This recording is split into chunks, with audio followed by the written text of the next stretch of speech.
Industrial society and the social change. चलिए देखते हैं इसमें क्या होता है। It was a time of industrialisation. The era brought many changes in society, brought men, women and children to the factory. Wages were often low, unemployment was common, housing and sanitation were problem. हम लोगों ने पिछले slides में पढ़ा था कि जैसे जैसे इंडस्ट्रियलाइजेशन का ग्रोथ हुआ, कंपनियां बढ़ी, फैक्ट्रियां का ज़्यादा इस्टेब्लिश हुआ, तो क्या हुआ, उनको चाहिए मैन फोर्स। अब मैन फोर्स मतलब मैन पावर, या फिर तो वो मैन पावर सिर्फ एडल्ट लोग कंपनसेट नहीं कर सकते थे। जो भी मेन थे, जो एडल्ट थे, वो उनसे कंपनसेट नहीं हो रहा था। तो उन्होंने अपनी मैन पावर की कमी को पूरा करने के लिए बच्चों को, औरतों को, सबको फैक्ट्री में लेकर आ गए। बोले सबसे काम कराओ। साथ ही साथ कैपिटलिस्ट सोसाइटी थी, तो जाहिर सी बात है उनके लिए सबसे प्राइम फैक्टर क्या है, सबसे प्राइम एम क्या है उनका, प्रॉफिट मैक्सिमाइजेशन। अब प्रॉफिट मैक्सिमाइजेशन करने के चक्कर में वो लोग अपने एम्प्लॉयज़ का जो वेजेस था वो लो रखते थे। Unemployment was a common, seasonal unemployment, जब प्रोडक्शन डाउन हुआ क्योंकि डिमांड किसी किसी खास सीजन में, खास टाइम में उनकी पर्टिकुलर प्रोडक्ट्स की डिमांड कम रहती थी, तो वो लोग अपने वर्कर्स को काम से निकाल देते थे, तो अनएम्प्लॉयमेंट ज़्यादा होती थी। Housing and sanitation were the problem. लोग शहरों में जाते थे काम करने के लिए, एग्रीकल्चर से उनको फ़ायदा होता नहीं था ज़्यादा, तो वो लोग शहरों में जाते थे। शहरों में जब ज़्यादा लोग जाएंगे, ज़्यादा क्राउड होगा, छोटे छोटे घर में ज़्यादा लोग रहेंगे, तो जाहिर सी बात है कि वहाँ पर सैनिटेशन की प्रॉब्लम होगी, हेल्थ इश्यूज होंगे।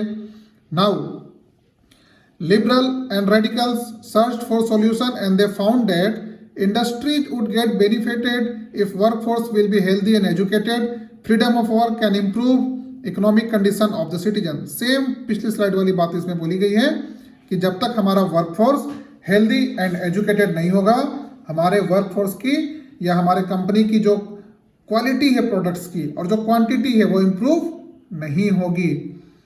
सेम वे अगर हमारे सोसाइटी में फ्रीडम होगा, लोगों को अपने मन से, अपने तरीके से काम करने की आज़ादी होगी, तो जाहिर सी बात है ज़्यादा अच्छे तरीके से काम करेंगे, मन से काम करेंगे। अगर आप ही को कोई डंडा मार के काम कराए तो आप मन से नहीं करोगे, ठीक है। वही आपको बोले कि आप अपने मन से काम करो, आप खुशी से काम करोगे तो उस काम की क्वालिटी ज़्यादा बेहतर होगी। सेम वो प्रोसेस वहाँ भी था। Now the coming of socialism in the Europe. Socialist were against the private property and consider it as a root of all social ill. Socialist बिल्कुल प्राइवेट प्रॉपर्टी के अगेंस्ट में खड़े होते थे। इनका एक ही मानना था कि प्राइवेट प्रॉपर्टी ही सारी समस्याओं की जड़ है। कैसे है वो हम लोग एक पिक्चर को डिस्क्राइब करके अभी समझेंगे। देखिए, एक जो आदमी खड़ा है वो फैक्ट्री का ऑनर है। अब उसने फैक्ट्री लगाई, फैक्ट्री लगा करके क्या करेगा, वो जॉब देगा, ठीक है, नौकरी देगा ना, उसको आदमी चाहिए ना मैन पावर, तो कंपनी खोलेगा तो नौकरी देगा ही, लोगों को नौकरी देगा, उनको तनख्वाह भी देगा, सैलरी भी देगा। बदले में वर्कर्स क्या देंगे, अपना हार्डवर्क, ठीक है, हार्डवर्क करेंगे तो कंपनी को प्रॉफिट होगा, कंपनी की प्रोडक्शन बढ़ेगी तो कंपनी को ज़्यादा प्रॉफिट होगा। अब कंपनी को प्रॉफिट तो हो गया, लेकिन कंपनी का जो मालिक है वो प्रॉफिट का सारा शेयर अपने पास रखेगा नहीं रखेगा। अब वर्कर्स को क्या मिलेंगे, सिर्फ उनकी वेजेज, तनख्वाह, चाहे वो कितना भी काम कर ले, कंपनी को कितना भी प्रॉफिट हो जाए, वर्कर्स को क्या मिलेंगे, सिर्फ उनकी सैलरी, और सारा प्रॉफिट किसके पास जाएगा, कंपनी ओनर्स के पास। तो इसका रिजल्ट क्या होगा, rich were more rich and poor were more poor. और इसको हम लोग सोशल टर्म में क्या बोलते हैं, इकोनॉमिक इनइक्वालिटी। अमीर अमीर होते जाएंगे, गरीब गरीब होते जाएंगे, होगा ना। जाहिर सी बात है कि एक समय में हर एक इन्फ्लेशन बढ़ते रहता है, समय के साथ खाने पीने की चीज़ें बढ़ती रहेंगी, नॉर्मल कमोडिटी के प्राइसेस बढ़ते रहेंगे, आपकी सैलरी फिक्स है।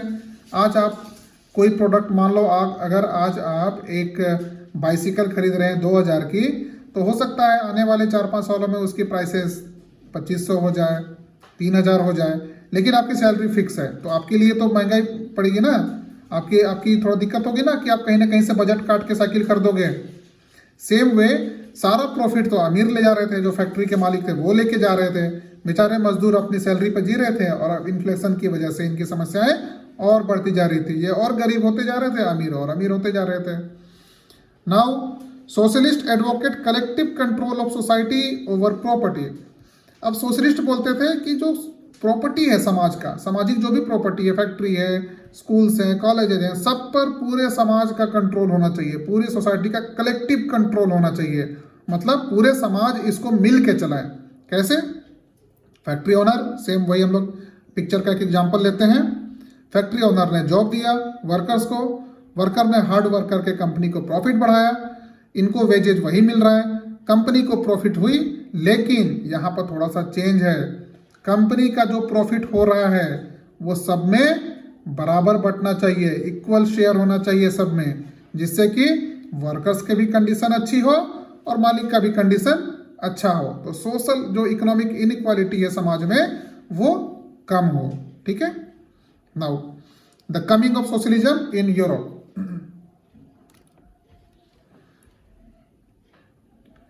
Marx believed that to free from capitalist exploitation, workers had to construct a radically socialist society where all property was socially controlled. This would be a communist party. जैसा मैंने आपको बताया कि जो प्रॉफिट है उसका share सब में होना चाहिए, जो भी वर्कर्स हार्डवर्क कर रहे हैं उसे, जो कंपनी है, फैक्ट्री है, उसे जो भी प्रॉफिट हो रहा है उस प्रॉफिट का शेयर सबको बराबर मिलना चाहिए।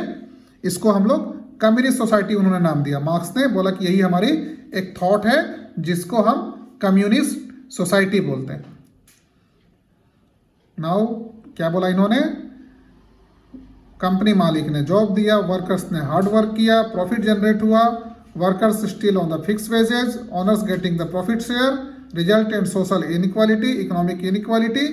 बोले कार्ल मार्क्स कि ये खत्म करना है तो वर्कर्स को यूनियन बनाना पड़ेगा, जब तक वर्कर्स यूनियन नहीं बनाएंगे वो लोग कैपिटलिज्म को ख़त्म नहीं कर सकते हैं। वर्कर्स यूनाइट रहेंगे तो कोई इनको एक्सप्लॉइट नहीं करेगा, कोई इनको परेशान नहीं करेगा, इनका शोषण नहीं करेगा। ठीक है, ये कार्ल मार्क्स के विचार थे। नाउ अब हम लोग आते हैं रशियन रिवॉल्यूशन। ये हम लोग ने बैकग्राउंड पूरा समझा अभी तक, ठीक है, कि बैकग्राउंड में क्या चल रहा था, क्या क्या सोशल इल्स थी, क्या प्रैक्टिसेस चल रही थी कैपिटलिस्ट सोसाइटी में, ये सारी चीज़ें हमने एक तरह से रिव्यू कर लिया। तो अभी हम लोग आते हैं अपने जो मेन टॉपिक है, that is the Russian revolution. So socialist took over the government in Russia through the October revolution in 1917। जो सोशलिस्ट सोसाइटी थी वहाँ के, जो सोशलिस्ट थॉट को मानने वाले लोग थे, उन्होंने 1917 में वहाँ के गवर्नमेंट को टुक ओवर कर लिया। The fall of monarchy in February 1917 and the event of October are normally called the Russian Revolution। जो मोनार्की था फरवरी 17 में वहाँ का मोनार्की सिस्टम का ख़त्म होना और अक्टूबर इवेंट, इनको हम दोनों को कंबाइंडली बोलते हैं Russian revolution. Russian empire in 1914, थोड़ा सा बैकग्राउंड इसका भी देख लेते हैं क्या कहानी था। In 1914 tsar Nicholas II, tsar वहाँ के राजा को बोलते हैं, ठीक है। Tsar Nicholas II ruled Russia and its empire besides the territory around the Moscow। Moscow के आसपास काफ़ी सारे टेरिटरी थी, उनको उन सब का जो एम्पायर था, जो राजा था, वो जार निकोलस II था। The Russian empire included current Finland, Latvia, Lithuania, Estonia, parts of Poland, Ukraine and Belarus. ये जो सारे कंट्री हैं ये उस समय रशियन एम्पायर के पार्ट्स हुआ करते थे। It stretch to the Pacific and comprise today's central Asian states as well as Georgia, Armenia and Azerbaijan. तो इनका जो स्ट्रेच था वो पैसिफिक तक था and compress today central Asian countries जो थी, जैसे जॉर्जिया था, आर्मेनिया था, अजरबैजान था, ये सब भी रशियन एम्पायर के अंडर में आते थे। इकोनॉमी एंड सोसाइटी, उस समय की इकोनॉमी और सोसाइटी क्या थी वो देखते हैं। Russia was agro economy in 20th century. Russia जो था पूरी तरह से एग्रो इकोनॉमी था, ज़्यादातर वहाँ का रेवेन्यू जो था वो एग्रीकल्चर से आता था। Industry was found in pockets Saint Petersburg and Moscow. जो फैक्ट्रियाँ हुआ करती थी वो कहाँ ज़्यादातर मिलती थी? सेंट पीटर्सबर्ग एंड मॉस्को में मिलती थी, ठीक है। After 1890 industries expanded, investment increases. 1890 के बाद क्या हुआ?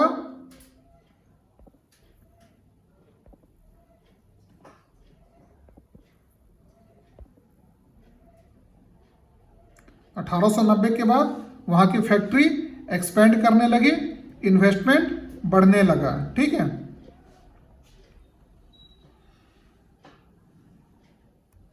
उसके बाद production of coal and steel enhanced. वहां का जो कोल का प्रोडक्शन था और जो स्टील का प्रोडक्शन था वो बढ़ने लगा।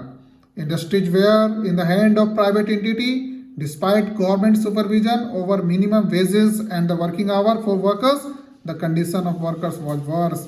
वहां पर जो इंडस्ट्रीज थी वो प्राइवेट एंटिटी, प्राइवेट लोगों के हाथ में थी। ठीक है, गवर्नमेंट के सुपरविजन के बाद भी वहां का जो मिनिमम वेजेस था और जो वर्कर्स की कंडीशन थी, उसकी जो हालत थी बहुत ही खराब थी, वर्स कंडीशन थी। Woman were being paid less than the man. औरतों को वहां आदमियों की तुलना में कम सैलरी मिलती थी। Workers divided as per skill. Metal workers denotes themselves as a superior amongst the other workers. वहां के वर्कर्स उनकी स्किल के हिसाब से डिवाइड किए गए थे। जो जैसा काम करेगा उनका अलग अलग यूनियन हुआ करता था, अलग उनका पहचान हुआ करता था। उनमें जो मेटल का काम करते थे, ठीक है, मेटल वर्कर्स, वो अपने आप को सुपीरियर मानते थे सारे वर्कर से। Despite division workers used to strike when discord on the some issues. हो सकता है अपने स्किल के हिसाब से वो लोग अलग अलग थे, आपस में डिवाइड थे कि कोई मेटल वर्कर है, कोई नॉन मेटल वर्कर है, लेकिन जब किसी इशू पर वो लोग कंपनी मालिकों से असहमत होते थे, डिसएग्री करते थे, तो वो लोग मिल करके स्ट्राइक करते थे। Noble got their power and position through their service to the tsar, not through the local popularity. जो नोबल्स थे, जो जिसको बोलते हैं हम लोग मिनिस्टर्स या वहाँ के जो अधिकारी हुआ करते थे, वो अपनी जो पोजीशंस थी वो कैसे पाते थे? जार की सर्विस दे करके, जार की सेवा करके। मतलब अगर दूसरे शब्दों में बोले तो चापलूसी करके, चाटुकारिता करके जार की वो लोग अपने पोजीशंस को मेंटेन करते थे, लेकिन लोगों के बीच उनकी पॉपुलैरिटी नहीं रहती थी, क्योंकि उनका एक ही मकसद था, जार को खुश करना, ना कि जनता को खुश करना। Russian peasants wanted land of the nobles to be given them. जो रसिया के किसान थे, वहाँ के जो पीजेंट्स थे, वो चाहते थे कि नोबल्स को जो भी जमीन है वो किसानों में बांट दी जाए। Peasants stop paying rent and started struggle with the nobles. अपनी डिमांड को लेकर के जो किसान थे उन्होंने रेंट पे करना बंद कर दिया और वो नोबल्स के साथ स्ट्रगल करने लगे, संघर्ष करने लगे। नाउ सोशलिज्म इन रसिया, ये देखते हैं, ये देखिए। All political party were illegal in Russia before 1914। 1914 से पहले जितने भी पॉलिटिकल पार्टी थी रसिया में वो सारे इलीगल हुआ करते थे। ठीक है, The Russian Social Democratic Workers Party was founded in 1898 by socialists who respected Marx ideas. अब मार्क्स ने अपना सोशलिस्ट थॉट दिया और मार्क्स के आइडिया को जो लोग फॉलो करते थे वो social democratic workers party, Russian social democratic worker party नाम से एक पार्टी बनाई 1898 में। It had to operate as an illegal organisation, लेकिन वहाँ पर गवर्नमेंट का रूल था कि कोई और पॉलिटिकल पार्टी नहीं होगा, इसलिए इस पार्टी को इलीगली काम करना था, मतलब छिप करके काम करना था, क्योंकि पॉलिटिकल पार्टी को वहाँ पर अलाउ नहीं था ना पॉलिटिकल पार्टी बनाना, जार का ऑर्डर था। Some Russian socialist felt that Russian peasants custom of dividing land periodically made them natural socialist.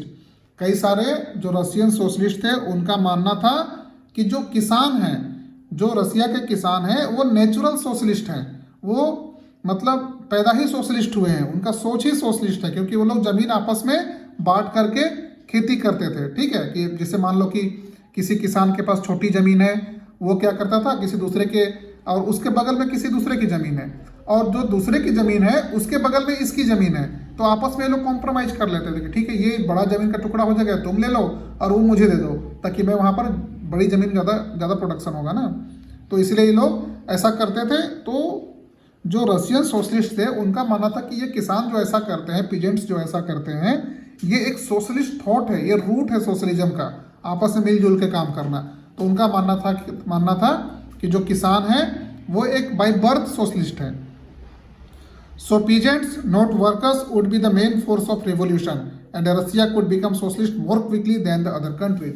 तो सोशलिस्ट का मानना था कि हम लोग पीजेंट्स को, वर्कर्स को नहीं, पीजेंट्स को, किसानों को ही अपना सोशलिज्म फाइट का मेन क्या मानेंगे, अपना जो मेन फोर्स है, मेन जो हमारा फाइटिंग स्पिरिट है, फाइटिंग स्पिरिट का जो सबसे फ्रंट लाइनर है, उनको हम मानेंगे पीजेंट्स को, न कि वर्कर्स को। और इनका ये भी मानना था कि रसिया जो है वो जो रसिया है, रूस है, वो बाकी देशों के कंपेयर में बहुत ही जल्दी सोशलिस्ट कंट्री बन जाएगा। Socialist were active in the countryside through the late 19th century. Late 19th century में सोशलिस्ट कंट्री साइड मतलब गांव में, देहातों में काफ़ी एक्टिव हो गए। They form the socialist revolutionary party. उन्होंने सोशलिस्ट रिवोल्यूशनरी पार्टी बनाई 1900 में। Social democrats disagreed with the socialist revolutionary about peasants. अब यहाँ पर देखो दो पार्टी, एक जो सोशल डेमोक्रेट पार्टी थी और एक सोशलिस्ट रिवोल्यूशनरी पार्टी। तो सोशल डेमोक्रेट्स पार्टी जो थे वो सोशलिस्ट रिवोल्यूशनरी पार्टी से डिसएग्री करते थे। किस लिए? किसानों के बारे में लेकर के। लेनिन फेल्ट दैट, जो कि रिपब्लिक पार्टी के थे Lenin felt that peasants were not one united group. उनका मानना था कि जो पीजेंट्स हैं वो एक यूनाइटेड ग्रुप नहीं है। Some were poor, other rich, some work as a labourer while others were capitalist who employed workers. उनका मानना था किसानों में भी कई अमीर थे, कई गरीब थे, कई लेबर का काम करते थे। तो उनका मानना था कि किसान जो है पीजेंट से वो डिवाइडेड है, वो कई ग्रुप्स में डिवाइडेड है। उनमें से कई अमीर हैं, कई गरीब हैं, कई तो कैपिटलिस्ट हैं, ठीक है, जो कि दूसरे वर्कर्स को काम देते हैं अपने यहाँ पे। So given this differentiation with in them they could not all be the part of the socialist movement. उनका मानना था कि जब इनके अंदर में इतना डिफ्रेंशिएशन है, इनके यूनिटी में, इनकी कम्युनिटी में, तो ये सोशलिस्ट मूवमेंट का पार्ट नहीं बन सकते। ये लेनिन का मानना था, ठीक है। और क्या था? The party was divided over the strategy of organisation. Vladimir Lenin who lead the Bolshevik group thought that in a repressive society like the Tsarist Russia, the party should be disciplined and should control the number and quality of its member। जो Bolshevik party थी जिसके head Vladimir Lenin थे, उनका मानना था कि party को disciplined होना चाहिए और अपनी क्वालिटी को, अपनी पॉलिसी को मेंटेन रखना चाहिए। अदर जो मेन सेविक पार्टी थी thought that party should be open to all. Menshevik party जो बोलती थी कि सारी हमारी जो पार्टी है वो ओपन रहना चाहिए, जो आना चाहे आए, जो जाना चाहे जाए, सबके लिए खुला रहना चाहिए।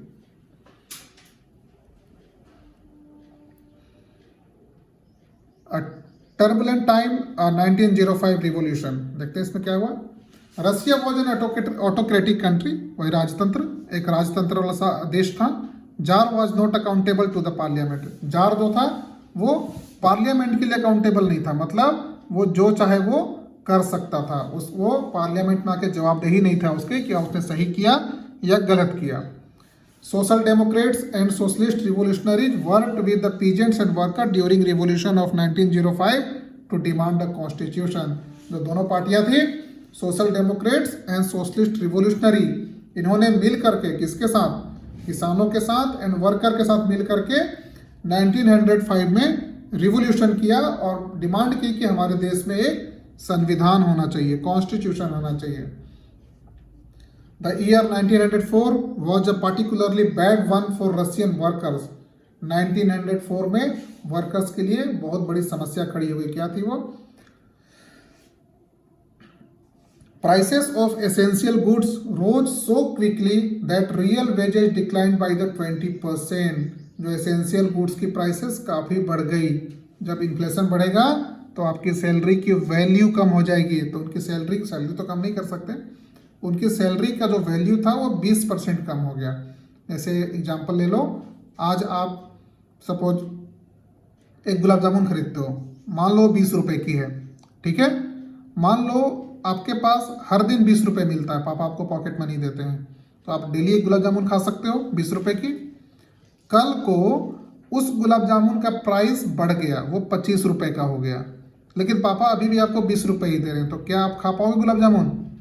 कल तो आप खा ले रहे थे, आज आप नहीं खा पा रहे हो, पैसा तो 20 रुपए ही मिल रहा है आपको, लेकिन महंगाई बढ़ गई, आपके उस पैसे की वैल्यू कम हो गई। वही वहाँ पर हुआ था, 20% उनकी वेजेस, रियल वैल्यू ऑफ उनकी वेजेस कम हो गई थी। पैसा तो उतना ही मिल रहा था, लेकिन जो खरीदने जा रहे थे सामान उसका दाम बढ़ गया। Now membership of workers association rose dramatically. जो वर्कर्स एसोसिएशन का जो मेंबर्स थे वो काफ़ी ज़्यादा पढ़ने लगे। देखिए ऐसा होता है, जब भी सरकार से या राजा से, मोनार्की से जब जनता त्रस्त होती है तो वो जाहिर सी बात है अलग अलग यूनियन बनाएगी, ग्रुप्स को ज्वाइन करेगी जो कि सरकार के विरुद्ध काम कर रही है या सरकार से डिमांड करती है, लड़ाई करती है, भाई हमारी डिमांड को पूरा किया जाए।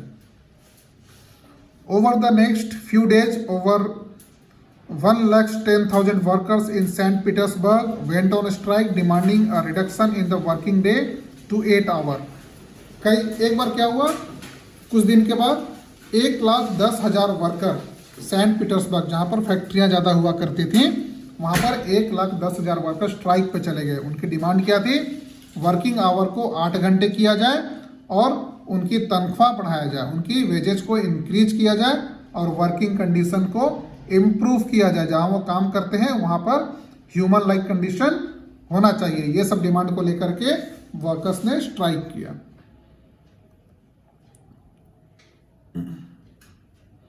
When the procession of workers led by Father Gapon reached the Winter Palace, it was attacked by the police. जब विंटर पैलेस, जहाँ पर जार का एक पैलेस था, वहाँ पर पहुँचा कौन? फादर गैपोन के साथ में वर्कर्स वहाँ पहुँचे तो पुलिस ने उन पर अटैक कर दिया। Over 100 workers where killed and about 300 wounded. 100 worker मारे गए, सोच लो 100 लोग मारे गए और 300 लोग घायल हो गए। It was the big incident, the incident known as the bloody Sunday. इसी को हम लोग बोलते हैं, जो मतलब ये जो इवेंट था वो फेमस किस लिए हुआ? ब्लडी संडे के नाम से फेमस हुआ। Started a series of event that become known as 1905 revolution. ठीक है, ये कई सारे सीरीज ऑफ इवेंट्स, कई सारे इवेंट हुए हैं, जरूरी थोड़ी कि एक ही दिन इतने सारे लोग पहुंच गए वहाँ पर, बीच में कई सारी घटनाएं हुई होंगी, तो इन सबको मिलाकर के हम लोग 1905 का रिवॉल्यूशन बोलते हैं। Strike took place all over the country and university close down when student bodies staged walkouts complaining about the lack of civil liberty. Lawyer, doctors, engineers and other middle class workers establish the union of unions and demanded a constituent assembly. धीरे धीरे क्या हुआ कि colleges बंद कर दिए गए, वहाँ के स्टूडेंट यूनियंस ने अपनी अपनी ग्रुप बना करके स्ट्राइक कर दी, उन्होंने लिबर्टी की मांग करने लगे। लॉयर, डॉक्टर, इंजीनियर और मिडिल क्लास वर्कर्स थे, इन्होंने यूनियंस बनाना स्टार्ट किया और ये लोग कॉन्स्टिट्यूएंट असेंबली की मांग करने लगे। कॉन्स्टिट्यूएंट असेंबली क्या होता है? जस्ट लाइक अ पार्लियामेंट, जहाँ पर कोई एक आदमी डिसीजन नहीं लेता है, बहुत सारे रिप्रेजेंटेटिव मिल करके एक कलेक्टिव डिसीजन लेते हैं, उसी को हम लोग बोलते हैं कॉन्स्टिट्यूएंट असेंबली। और ये हमारे देश के संविधान बनाने का काम भी करता है, किसी भी देश के लिए। During the 1905 revolution the tsar allowed the creation of an elected consultative parliament or Duma. Duma वहाँ के पार्लियामेंट को बोलते हैं। तो 1905 रिवॉल्यूशन के बाद जार ने अलाउ कर दिया कि भाई आप पार्लियामेंट बनाओ। Jar was favourable towards a conservative. अब यहाँ पर जार जो था ना, वो कंजर्वेटिव के फेवर में था। क्यों था?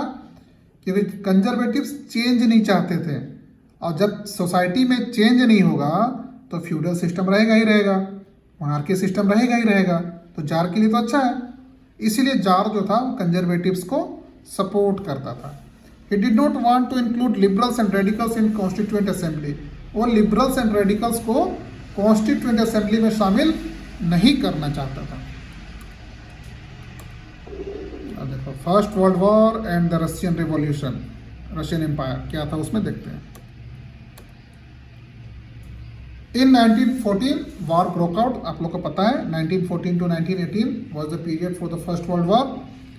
तो उसमें वॉर स्टार्ट हुआ between two European alliance, Germany, Austria and Turkey, central power, and France, Britain and Russia, later Italy and Romania. ये दो ग्रुप थे, दोनों के बीच में वॉर हुआ था। As the war continued though the tsar refuse to consult the main parties in Duma. जैसे जैसे लड़ाई स्टार्ट हुआ तो लड़ाई में क्या करना है, कितनी आर्मी भेजनी है, कैसे ऑर्गेनाइज करना है, इन सब चीज़ों के लिए जार जो था वो डूमा जो पार्लियामेंट हुआ करता था उससे कोई भी कंसल्टेशन नहीं लेता था। Russian army lost badly in Germany and Austria between 1914 and 1916। Russian army को काफ़ी नुकसान हुआ 1914-1916 में। There were over 7 million casualty by 1970। 1917 आते आते 7 मिलियन कैजुअलिटी हो गई, 7 मिलियन लोग मारे गए इसमें। As they retreated, the Russian army destroyed crops and buildings to prevent the enemy from being able to leave off the land. जब Russian army retreat की तो इन्होंने क्या किया कि जब जो टेरिटरी रसिया में थी या रसिया के आसपास थी वहाँ पे सारे जो वहाँ पे क्रॉप्स थे, अनाज खेतों में लगे हुए थे, उनको नष्ट कर दिया, बिल्डिंग को तोड़ दिए। ठीक है, किस लिए तोड़ा? ताकि वहाँ पर जब दुश्मन की सेना आए तो उसे खाने पीने की दिक्कत हो, रहने की दिक्कत हो और वो सर्वाइव ना कर सके। The destruction of crops and building lead to over 3 million refugees in Russia. अब जाहिर सी बात है, आप किसी खेत खराब करोगे, घर द्वार तोड़ दोगे तो कहाँ जगह, रोड सड़क पे आएगा ना। तो ऐसा करने से रसिया में 3 मिलियन रिफ्यूजी आ गए जिनका जमीन तबाह कर दी गई, जिनके घर तोड़ दिए गए। The situation discredited the government and the jar. इस सिचुएशन के लिए लोग गवर्नमेंट और जार को जिम्मेदार मानते थे। Soldier did not wish to fight such a war. अब आर्मी भी जो रसिया की थी वो ये लड़ाई नहीं लड़ना चाहती थी, वो सोचते थे कि अब लड़ाई हमें ऐसे नहीं लड़ना। Russian industries was running short of supply because Baltic sea was captured by the German. आपको पता है जर्मन्स ने बाल्टिक सी को कैप्चर कर लिया था और बाल्टिक सी से ही रसिया के इंडस्ट्रीज के लिए जो रॉ मटेरियल हुआ करता था वो सप्लाई हुआ करता था, उसी रूट से हुआ करता था। अब इनके पास शॉर्ट ऑफ सप्लाई हो गया, रॉ मटेरियल रहेगा नहीं तो फैक्ट्री कैसे चलेगी? एल्यूमिनियम की फैक्ट्री में अगर बॉक्साइड नहीं गया तो एल्यूमिनियम बनेगा? नहीं बनेगा। View short of man power in war, Russia called able men citizen to war front which causes loss of man power in a small industry which make essential product. उसके बाद war में काफ़ी सारे Russian army मारे गए तो वहाँ पे मैन पावर की शॉर्टेज हुई। जब वहाँ मैन पावर की शॉर्टेज हुई तो रसिया ने क्या बोला, जितने भी एबल्ड सिटीजन हैं, मेन सिटीजन, जितने भी आदमी हैं जो शरीर से ठीक हैं, उनको वो आर्मी में भर्ती करने लगा। जब आर्मी में भर्ती करने लगा तो जो एबल्ड मेन सिटीजन चले गए आर्मी में तो फैक्ट्री में काम कौन करेगा? फैक्ट्री में मैन पावर की शॉर्टेज हो गई। और जब फैक्ट्री में मैन पावर की शॉर्टेज हो गई तो फैक्ट्री तो कई सारी चीज़ें बनाती है, उसमें कई सारे एसेंशियल प्रोडक्ट्स भी होते हैं, खाने पीने की चीज़ें, ब्रेड वगैरह। ठीक है, तो उन फैक्ट्रियों में भी समस्या आ गई। Large quantity of crop products were being sent to the war front to feed Russian army. काफ़ी सारा जो खाना पीना था, फूड प्रोडक्ट था, क्रॉप प्रोडक्ट्स थे, वो बॉर्डर पे भेज दिया गया, वॉर फ्रंट पे भेज दिया गया रशियन आर्मी को खाने पीने का। आर्मी को खाना चाहिए ना, तभी तो लड़ेगा वो। विच resulted shortage of food in cities. इसका परिणाम ये हुआ कि शहरों में खाने पीने की कमी हो गई। This incident gave again rise to anger against the tsar administration. जब खाने पीने की कमी हो गई तो जनता और ज़्यादा एंगर हो गई, किसके खिलाफ? जार के खिलाफ। February revolution in Petrograd. देखते हैं इसमें क्या था। अब देखो थोड़ा सा कॉन्सेप्ट समझते हैं। ये एक रिवर नीवा है, ठीक है, रूस में बहती है। इसके दो किनारे हैं, राइट बैंक और लेफ्ट बैंक। क्लियर है? अब देखिए, जो राइट बैंक है ना, वहाँ पर वर्कर्स के क्वार्टर हैं और कुछ छोटे इंडस्ट्रीज हैं राइट बैंक पे, याद रखिएगा, राइट बैंक पे। और लेफ्ट बैंक पर क्या है? पैलेस और कई सारे इंडस्ट्रीज। लेफ्ट बैंक पर पैलेस और कई सारे इंडस्ट्रीज हैं। ये कॉन्सेप्ट समझ में आ गया? चलिए आगे बढ़ते हैं। On 22 February a lockout took place at the factory on the right bank. Right bank में एक फैक्ट्री में लॉकआउट हो गया, मतलब उसे बंद कर दिया गया। Next day workers in 50 factory called a strike in sympathy. अगले दिन 50 फैक्ट्री के वर्कर ने स्ट्राइक मनाया, स्ट्राइक कॉल किया, बोला कि हम लोग हड़ताल करेंगे। In many factory woman lead the way to strike. कई सारे फैक्ट्रियों में वुमेन्स ने लीड किया। सोचो उस जमाने में औरतों ने स्ट्राइक को लीड किया, और इसलिए उस दिन को हम लोग इंटरनेशनल वुमेन्स डे भी मानते हैं इसी वजह से। As the fashionable quarters and official buildings were surrounded by workers, जितने भी फैशनेबल क्वार्टर्स थे और ऑफिशियल बिल्डिंग्स थे राइट बैंक लेफ्ट बैंक में, वहाँ पर वर्कर्स जो थे उनको घेर लिए, सराउंडेड कर लिया। The government imposed a curfew, government ने इसके बचने के लिए प्रिकॉशनरी मेजर अपनाते हुए कर्फ्यू लगा दिया। Demonstrator disappeared by the evening, जितने भी लोग स्ट्राइक में थे शाम तक वो लोग चले गए अपने अपने घर। But they came back on 24 and 25, 24 और 25 फरवरी को वापस वो लोग आ गए। The government called out a cavalry, cavalry मतलब घुड़सवार जो होती है ना आर्मी, उनको बोलते हैं कैवेलरी। गवर्नमेंट ने cavalry and police to keep an eye on them, police और कैवेलरी को सरकार ने बुलाया वहाँ गवर्नमेंट ने, और बोला कि इन पर नज़र रखो। On Sunday 25 February the government suspended the Duma, 25 फरवरी को जो पार्लियामेंट था ना रसिया का दूमा, उसे सस्पेंड कर दिया गया, तोड़ दिया गया, भंग कर दिया गया।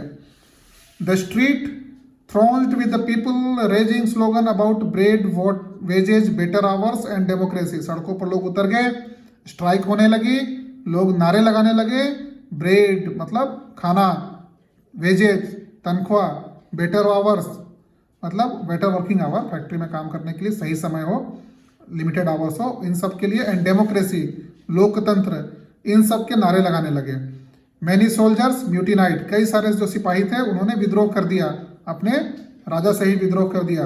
Soldiers and striking workers had gathered to form a soviet or a council in the same building as the Duma met, उन्होंने जिस बिल्डिंग में पार्लियामेंट हुआ करती थी वहीं पर सोल्जर और स्ट्राइकिंग वर्कर, जो वर्कर स्ट्राइक कर रहे थे और जो सोल्जर म्यूटिनीड हो गए, जो उन्होंने विद्रोह कर दिया, वो जमा हुए वहाँ पर जहाँ पर दूमा हुआ करती थी। And this was the Petrograd Soviet, यही पेट्रोग्राड का सोवियत था, एक यूनियन था, एक पार्लियामेंट था।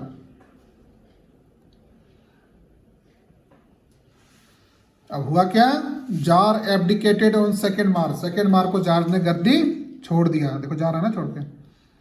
Soviet leaders and Duma leaders formed a provisional government to run the country, उसके बाद सोवियत लीडर्स और जो दूमा में जमा हुए थे आर्मी और स्ट्राइकर्स जो लोग थे, उन्होंने मिल करके एक प्रोविजनल गवर्नमेंट बनाया, मतलब टेम्पररी गवर्नमेंट बनाया जो सरकार जो देश को चला सके। Russia's future would be decided by a constituent assembly, मतलब जो वहाँ पर कॉन्स्टिट्यूएंट असेंबली बनी, जो संविधान बनाएगी, और जो वहाँ की पार्लियामेंट थी वो रसिया के फ्यूचर को डिसाइड करती। Elected on the basis of universal adult suffrage, उस समय यूनिवर्सल एडल्ट, जितने लोग एडल्ट थे उनसे वोटिंग के द्वारा वो इलेक्ट होना था। Petrograd had lead the February revolution that brought down the monarchy in February 1970, Petrograd ने लीड किया था इस रिवॉल्यूशन को, फेब्रुवरी रिवॉल्यूशन को, जिसमें 1970 में मोनार्की को अपना पद छोड़ने के लिए, अपने सिंहासन छोड़ने के लिए मजबूर कर दिया। Now in April 1970 the Bolshevik leader Vladimir Lenin return to Russia and give his April thesis, 1917 में लेनिन जो है रसिया लौटे, रूस लौटे, और उन्होंने अपना एक अप्रैल थेसिस दिया। उनकी डिमांड्स क्या थी, वॉर मस्ट बी स्टॉप, लड़ाई तुरंत रुकना चाहिए। Land be transfer to peasants, जितने भी जमीन है वो मतलब एग्रीकल्चर लैंड है वो किसानों को दे देना चाहिए। बैंक भी नेशनलाइज, जितने भी बैंक हैं उसके नेशनलाइज करना चाहिए। Bolshevik party made many unions in factory, Bolshevik party ने कई सारे यूनियंस बनाए फैक्ट्रीज में। Army and in many institution, army में भी यूनियन बना दिए और कई सारे इंस्टीट्यूशन में भी बना दिए। Their power grew with the time, उनकी जो शक्ति थी, पावर थी, वो धीरे धीरे बढ़ने लगी। जितने लोग जुड़ेंगे पॉलिटिकल पार्टी से, पॉलिटिकल पार्टी की पावर बढ़ेगी, जाहिर सी बात है। The revolution of 1917, as the conflict between the provisional government and the Bolshevik grew, Lenin feared the provisional government would set up a dictatorship. जैसे जैसे प्रोविजनल गवर्नमेंट और Bolshevik party के बीच जो है वो कन्फ्लिक्ट बढ़ने लगा, क्योंकि प्रोविजनल गवर्नमेंट जो थी, लेनिन जो थी, इस बात से डरते थे कि प्रोविजनल गवर्नमेंट डिक्टेटरशिप न बना ले। In September he began discussion for an uprising against the government, सितंबर में लेनिन ने एक डिस्कशन स्टार्ट किया, किस लिए? प्रोविजनल गवर्नमेंट को उखाड़ फेंकने के लिए। Bolshevik supporters in the army, Soviet and factories were bought together. जितने भी सपोर्टर्स थे बोल्शेविक के, जो आर्मी में थे, सोवियत्स में थे और फैक्ट्रीज में थे, उन सबको एक साथ लाया गया। The uprising began on 24 October. Pro government army seized many Bolshevik offices. Uprising 24 October को स्टार्ट हुआ, लेकिन जो आर्मी प्रो गवर्नमेंट थी, जो गवर्नमेंट के साथ थी, उन्होंने बोल्शेविक के कई सारे ऑफिसेस को सीज कर दिया। इन अ swift response, the military revolutionary committee ordered its supporter to seize government offices and arrest minister। अब दोनों तरह से कार्रवाई होनी थी। जो राजा था, गवर्नमेंट थी, उसने बोल्शेविक के ऑफिसेस सीज कराए, तो बोल्शेविक में जो सपोर्टर्स थे उन्होंने ऑर्डर दे दिया कि जितने भी गवर्नमेंट ऑफिस हैं उनको सीज कर दिया जाए और मिनिस्टर्स को बंदी बना लिया जाए। Late in the day the ship Aurora shelled the Winter Palace. एक औरोरा शिप था जिन्होंने विंटर पैलेस को शेल्ड किया, मतलब उस पर बम दागे, तोपे दागी। Other vessels shelled down the Neva and took over the various military points. बाकी जो वेसल्स थे, शिप थी, वो नीवा नदी पर नीचे की तरफ जा करके काफ़ी सारे मिलिट्री पॉइंट्स को ऑक्यूपाई कर लिया, कब्जा कर लिया। All Russian congress of Soviet in Petrograd, the majority approved the Bolshevik action. जो रशियन कांग्रेस थी, वहां पर जो पार्लियामेंट था, उन्होंने क्या किया? बोल्शेविक एक्शन को सही ठहराया। The Bolshevik control the Moscow Petrograd area. जो बोल्शेविक था उसने मॉस्को पेट्रोग्राड एरिया को कंट्रोल कर लिया। मतलब बहुत बड़ा एरिया, जो प्रोमिनेंट एरिया था। मॉस्को राजधानी थी, पेट्रोग्राड वहाँ का इंडस्ट्रियल एरिया था। व्हाट चेंज आफ्टर अक्टूबर। अक्टूबर के बाद क्या चेंज हुआ? The Bolshevik were totally opposed to private property. Most industries and banks were nationalized in November 1917. Bolshevik private property के अगेंस्ट में थे। क्यों थे? क्योंकि वो सोशलिस्ट थॉट के थे। ज़्यादातर इंडस्ट्रीज और बैंक जो थे वो नेशनलाइज हो गए 1917 में। Land was declared social property. जितनी जमीन थी उसे सोशल प्रॉपर्टी बोल दिया गया। And peasants were allowed to seize the land of nobility. अन किसानों को अधिकार दे दिया गया कि आप जो नोबेल लोग थे उनकी जमीन सीज कर लीजिए, छीन लीजिए। The Bolshevik party was rename the Russian communist party. Bolshevik party को नाम चेंज करके रशियन कम्युनिस्ट पार्टी नाम दे दिया गया। In the year that followed the Bolshevik became the only party to participate in the election to the all Russian congress of Soviet. क्या हुआ? आने वाले समय में बोल्शेविक पार्टी एक अकेली पार्टी थी जो इलेक्शन लड़ रही थी, which became the parliament of the country. ठीक है, Soviet Russian congress of Soviet के लिए एक चुनाव लड़ रही थी। जो रशियन कांग्रेस सोवियत है वही आगे चल के वहाँ का पार्लियामेंट बना। Russia became a one party state. अब जाहिर सी बात है, जहाँ पर एक पॉलिटिकल पार्टी होगा उसे हम वन पार्टी स्टेट ही बोलेंगे।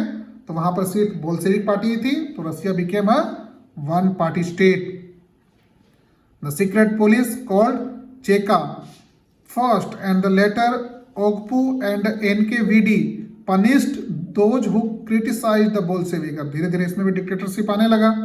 जो भी लोग बोल्शेविक गवर्नमेंट के खिलाफ बोलते थे, क्रिटिसाइज करते थे, उनकी एक सीक्रेट पुलिस हुआ करती थी, वो उनको पनिश करती थी। Civil war.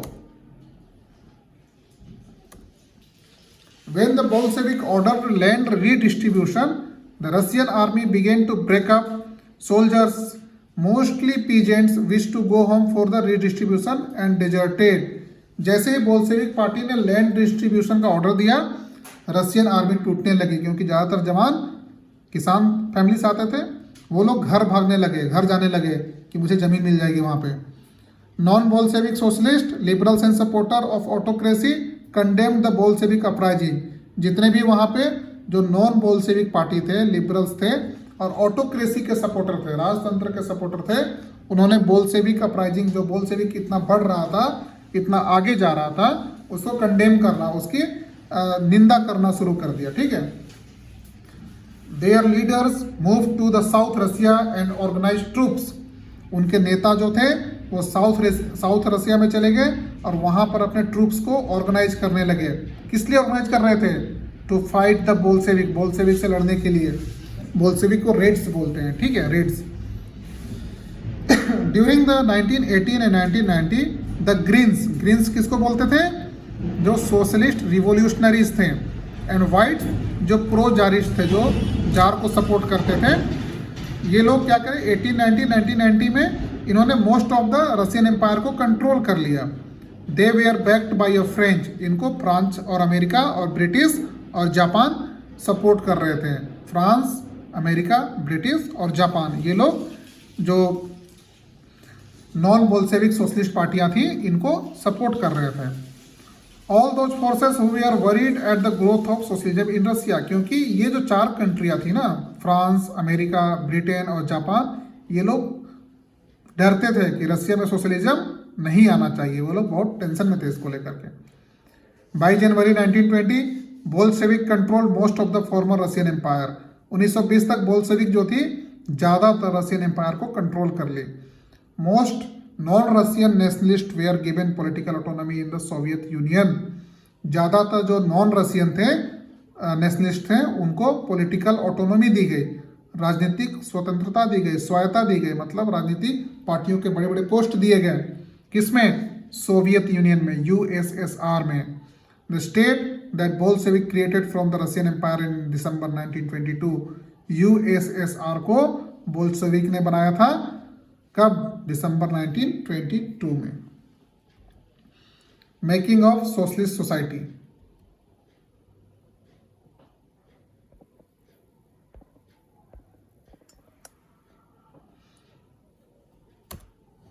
During the civil war the Bolshevik kept industries and bank nationalised. Civil war हुआ, उसमें सिविल वॉर होने के बाद भी बोल्शेविक ने इंडस्ट्रीज और बैंक को नेशनलाइज ही रखा। They permitted peasants to cultivate the land that had been socialized. उन्होंने किसानों को ये परमिट दिया, उनको छूट दी कि जो ज़मीन है, जो उन्होंने नोबल से लिया है, चाहे जो भी ज़मीन है, सब तो समाज की सोशलिस्ट हो गई थी, सोसाइटी की ज़मीन हो गई थी, सोशल लैंड हो गई थी, सब पर वो अपना कल्टीवेशन कर सकते हैं। Bolshevik used confiscated land to demonstrate what collective work could be by such a way administration in Russia became a centralise. Bolshevik ने काफ़ी सारे लैंड को कॉन्फिस्टिकेट किया, एक जगह इकट्ठा किया, उनको डेमोन्स्ट्रेट देने के लिए कि कलेक्टिव काम कैसे करते हैं, कैसे ज़मीनों को जोड़ करके एक साथ बहुत सारे किसान खेती करेंगे और वहाँ के प्रॉफिट्स को आपस में डिस्ट्रीब्यूट करेंगे। ये उन्होंने डेमोन्स्ट्रेट करके भी बताया। इस तरीके से जो रशिया का एडमिनिस्ट्रेशन था वो पूरी तरह से सेंट्रलाइज हो गया, मतलब एक जगह से पूरा कंट्रोल होने लगा। जैसे भारत में है ना, डिसेंट्रलाइज है, एक सेंट्रल गवर्नमेंट है, स्टेट गवर्नमेंट है, म्यूनिसिपल है, लेकिन वहाँ पर सेंट्रलाइज हो गया, मतलब एक ही गवर्नमेंट है। Official assessed how the economy could work and set target for 5 year period. वहाँ के जो ऑफिशियल्स थे बोल्शेविक पार्टी के, उन्होंने एक टारगेट सेट किया कि 5 साल में कितना ग्रोथ करना है। 5 ईयर प्लान बनाना स्टार्ट किया। On the basis they made a 5 year plan. जो भारत में आया था ना, भारत में भी पहले 5 ईयर प्लानिंग कमीशन जो हुआ करता था, जिसको नीति आयोग बोल दिए, इसमें 5 ईयर प्लान्स हुआ करते थे, पंचवर्षीय योजना, उसी से प्रेरित होकर भारत ने भी अपनाया था। However rapid construction lead to poor working condition. जितना ज़्यादा कंस्ट्रक्शन होने लगा, जितनी स्पीड में, उतनी वर्किंग कंडीशन खराब होने लगी। क्योंकि जब भी इंडस्ट्रियलाइजेशन होता है, रैपिड ग्रोथ होता है, सबसे ज़्यादा शोषण किसका होता है? वर्कर्स का। An extended schooling system developed, an arrangement were made for factory workers and peasants to enter university. क्या हो गया कि स्कूल्स को ऐसा डेवलप किया जाने लगा कि उनके जो सभी लोग उसमें अपना एडमिशन ले सके, वर्कर्स के बच्चे ही पढ़ सके, किसानों के बच्चे ही पढ़ सके, और जो बाकी नोबल्स हैं उनके बच्चे उसमें सभी एक साथ पढ़ सके। ठीक है। क्रेचेज बनाए जाने लगे। क्रेचेज क्या होता है?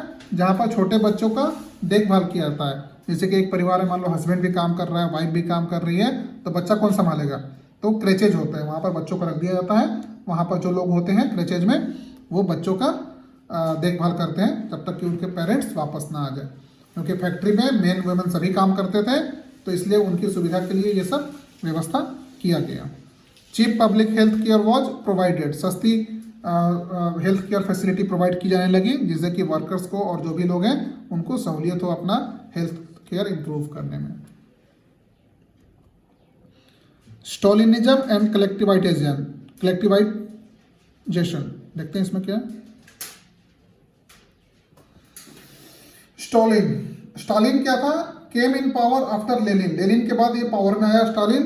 He had new problems in terms of food grain shortage in cities. इनके सामने जो समस्या थी वो थी शहरों में खाने पीने की समस्या।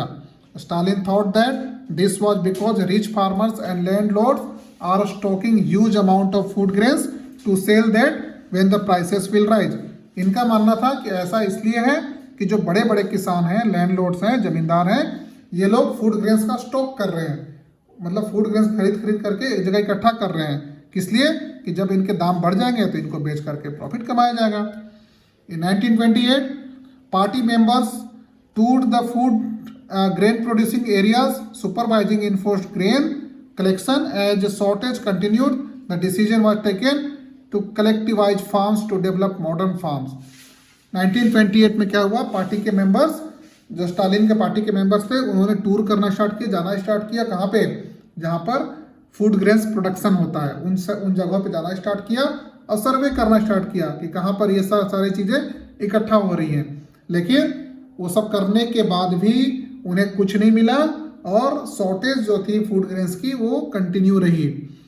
तो फिर उसके बाद स्टालिन ने ये डिसीजन लिया कि हम लोग एक कलेक्टिवाइज फार्म करेंगे, मतलब कि जो किसानों के पास छोटे छोटे ज़मीन हैं उन सब ज़मीनों को मिला करके एक बड़ा ज़मीन बनाएंगे और वहाँ पर मॉडर्न टेक्नोलॉजी और मशीनरी से वहाँ पे एग्रीकल्चर करेंगे।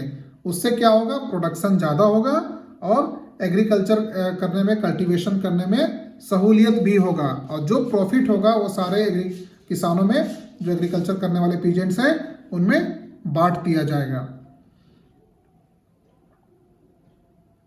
Those who resisted collectivization were severely punished. जो लोग इस व्यवस्था का विरोध कर रहे थे उनको बुरी तरह से पनिश किया जाता था। Many were deported and exiled. कई लोग भाग गए।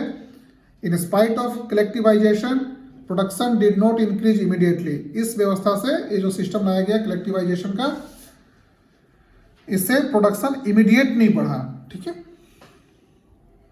The global influence of the Russian Revolution and USSR. In many country communist party wear form. और जब रसिया में कम्युनिस्ट पार्टी बन गई तो होता है ना, दूसरे को देख करके लोग अपना इकोनॉमिक कंडीशन भी सुधारते हैं, अपनी स्थिति को सुधारते हैं। तो बाकी देशों में जहाँ जहाँ फैक्ट्रियाँ थी वहाँ के वर्कर्स भी यूनियन बनाने लगे और कम्युनिस्ट पार्टी क्रिएट करने लगे। By the time of the outbreak the second world war the USSR had given socialism a global face and world statue. क्या हुआ? जब तक सेकेंड वर्ल्ड वॉर ब्रेक हुआ तब तक USSR एक पावरफुल कंट्री बन चुका था और इसने एक कम्युनिज्म, सोशलिज्म का एक ग्लोबल फेस क्रिएट किया, मतलब एक पहचान दी पूरे विश्व में सोशलिज्म का। By the end of 20th century the international reputation of USSR as a socialist country has decline. ठीक है।